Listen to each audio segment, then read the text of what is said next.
السادة فاعلي الأفراد الجالية المغربية المقيمة بالخارج، السادة ممثلي وسائل الإعلام، أيها الحضور الكريم. يأتي تنظيم هذا اليوم الدراسي من طرف مؤسسة مغاربة العالم بشراكة مع مؤسسة الحسن الثاني للمغاربة المقيمين بالخارج، وبالتعاون مع موقع ومجلة العلوم القانونية ماروك دروا وجمعية المحامين الشباب بالناظور، في إطار مشروع الشراكة الذي يجمع مؤسسة مغاربة العالم مع مجلة وموقع العلوم القانونية من أجل تكثيف النقاش حول النقط القانونية المتعلقة بقضايا الجالية المغربية، سواء من الجانب المتعلق بالسياسات العمومية أو الجوانب المتعلقة بتطبيق المقتضيات القانونية الخاصة بتنظيم العلاقات الأسرية والتصرفات القانونية التي يمكن أن تنجزها الجالية في دولتهم الأم. وبتتبع قضايا الجالية نجد أنه جاء في الخطاب الملكي بتاريخ 20 أغسطس 2012 في الشق المتعلق بأبناء الجالية المغربية بالخارج، جاء فيه: إننا سنحرص على تفعيل كامل مقتضيات الدستور التي تكفل لكم المشاركة على أوسع نطاق ممكن في بناء مغربي المستقبل، والتي سوف تخول لكم بكل تأكيد الحضور الفاعل في الهيئات المسيرة لمؤسسة جديدة. بمعنى أنه بعد 3 سنوات من محاولة تفعيل حقوق المكفول الجالية، تجددت به دعوة المعنيين بالأمر إلى العمل وفق مقاربة تشاركية تؤدي إلى وضع استراتيجية واضحة المعالم بخصوص قضايا الجالية. واعتبر الخطاب الملكي بمناسبة الذكرى السادسة عشر لتربع صاحب الجلالة على عرش أسرة المنعمين التفاتة قوية لواقع الجالية المغربية وأوضاعها المزرية، وإدانة صارفة للسياسات الحكومية والممارسات الإدارية المتبعة في معالجة شؤونها واهتماماتها، بحيث جاء في الخطاب الملكي: نجدد الدعوة لبلورة استراتيجية ميزانية تقوم على التفاعل والتنسيق بين المؤسسات الوطنية المختصة بقضايا الهجرة وجعلها أكثر نجاعة في خدمة مصالح مغاربة الخارج، في ذلك الاستفادة من التجربة والخبرة التي ركمها مجلس الجالية من أجل إقامة مجلس يستجيب لتطلعات أبنائها في الخارج. وبعد تأكيد الملك مواقفه الثابتة من هذه الفئة الهامة من الشعب المغربي، والتي شكل منذ مطلع الاستقلال مصدرا للثروة الفكرية والمادية والاجتماعية للمغرب وقاطرة أساسية للتقدم والتطور ونافذة للتواصل والتسامح والانفتاح على ما يجرى في العالم من مستجدات ومتغيرات ابتكارات، وعاملا أساسيا في تجويد الحياة العامة ومن هذه الحياة العامة، لأن واقع الجالية المغربية يشهد على نقيض من هذا التوجه النبيل، ذلك أن واقع المعيشي وفي تفاصيل جزئية يسير من سيء إلى أسوأ، وهذا ما أكدته جميع الدراسات والاستطلاعات التي قامت بها جهات مختصة، بالإضافة إلى الكم الهائل من الشكايات التي يرفعها جزء من الجالية المتضررة إلى المعنيين بالأمر على كثرتهم وقلة مردوديتهم. واقع الحال يؤكد أن هذه الجالية كما جاء في خطاب العرش تعيش صعوبات متعددة داخل المغرب وخارجه، وتواجه مشاكل لا حصر لها، مما يجعلها في وضعية نفسية محدودة قد تؤدي بها إلى مسلك فك الارتباط مع الوطن، وما يترتب على ذلك من ضعف في التماسك بالهوية رغم ارتفاع الملحوظ في نسبة زيارة المهاجرين إلى وطنهم. فإذا كان من الإنصاف أن نؤكد على اهتمام الحكومة الفعلي بشؤون المغاربة المقيمين بالخارج من خلال المجهودات التي تبذلها في مجال الدعم الاجتماعي والإداري وتشجيع مغاربة العالم على الاستثمار سواء في ظل الحكومة الحالية أو في ظل الحكومات السابقة، إلا أن سياسات الحكومة ما زالت لم تخرج من بعد من محيط التعامل مع هذا القطاع من منظور الدور الأساسي لتحويلات مغاربة العالم في اتفاق على التوازن في حساب الأداءات، والتي تتعدى في كل سنة مردودية القطاع السياحي بكامله دون أن تكون هناك أي مقاربة واضحة لدعم وتشجيع قطاع مغاربة العالم. ففيما تدعم الدولة والحكومة بشكل سخي قطاع السياحة والعاملين به من خلال توفير العقارات والبناء بأثمان ملائمة، ومن خلال تحفيزات جبائية من كفاءات كلية أو جزئية، ناهيك عن المزايا التشجيعية الأخرى الممنوحة لرجال السياحة، ليس هناك في المقابل أي برنامج أو مخطط استراتيجي يتعلق بقطاع مغاربة العالم يمكنه من التمكن والتأسيس لقوة مؤثرة وضاغطة سواء في بلاد الاستقبال أو داخل الوطن.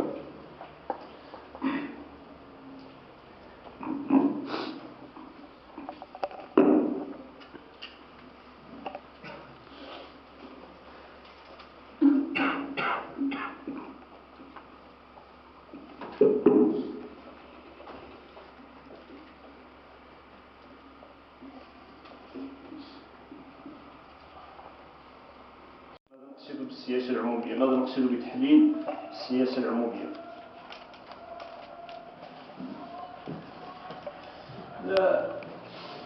المتخصصين في موضوع السياسة العمومية لم يجمعوا على تعريف واحد محدد مضبوط للسياسة العمومية، ولكن عموما يمكن اعتبار السياسة العمومية هي فعل الدولة، أكسيون ديتا، هي الأنشطة التي تقوم بها الدولة لتلبية حاجيات مواطنيها، وهي بذلك تتنوع حسب المجالات أو حسب الفئات، إما أن نتحدث عن سياسة عمومية تعليمية، سياسة عمومية ثقافية، سياسة اقتصادية، أو حسب الفئات، مثلا السياسة التي تستهدف الشباب، السياسة التي تستهدف النساء، السياسة مثلا.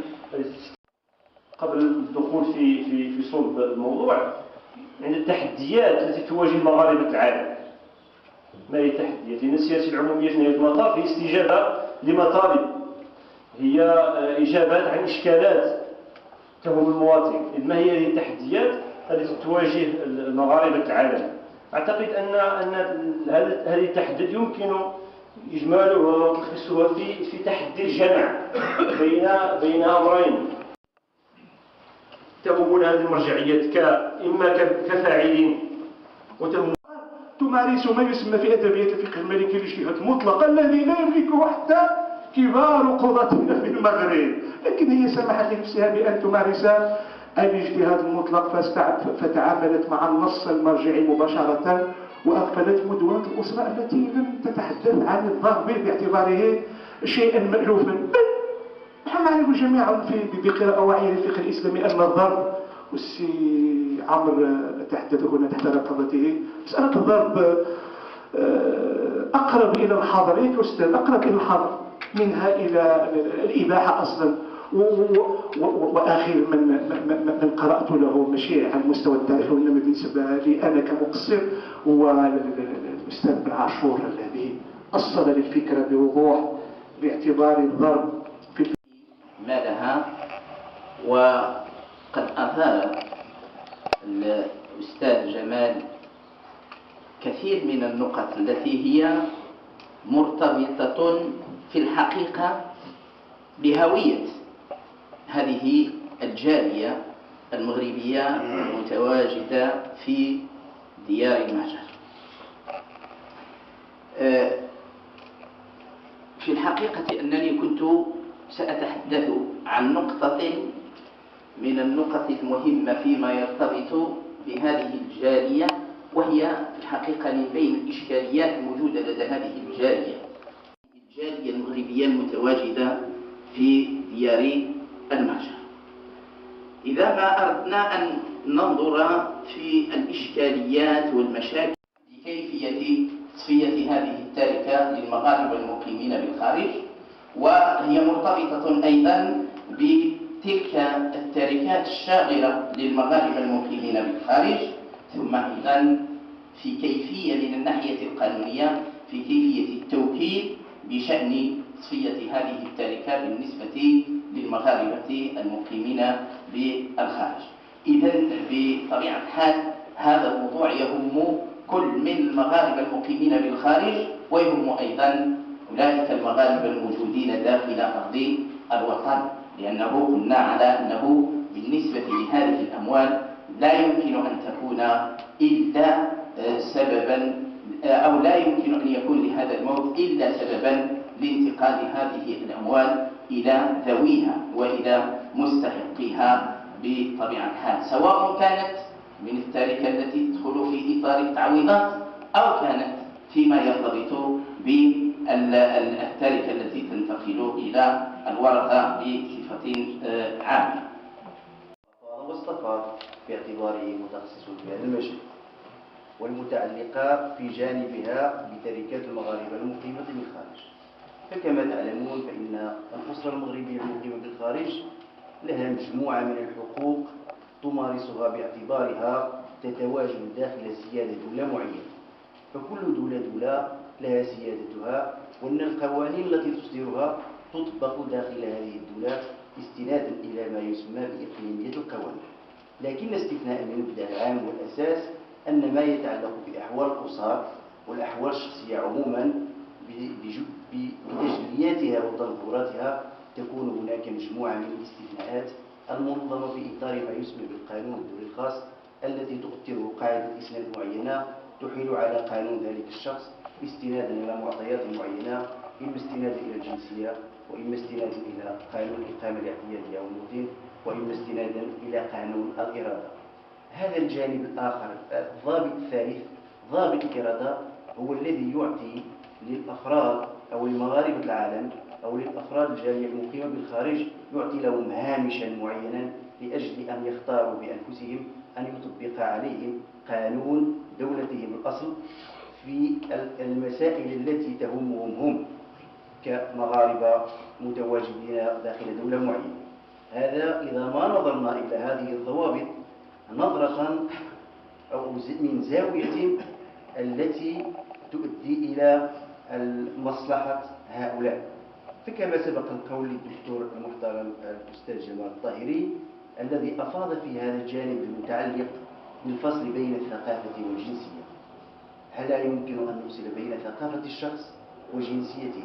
يعني تلك الثقافة، تلك الحمول التي يحمل معها من وطنه إلى الوطن الآخر إلى دولة أخرى بثقافاتها المتعددة والمتنوعة وبنصوصها القانونية التي يتعايش معها يوميا في هذا الصدد.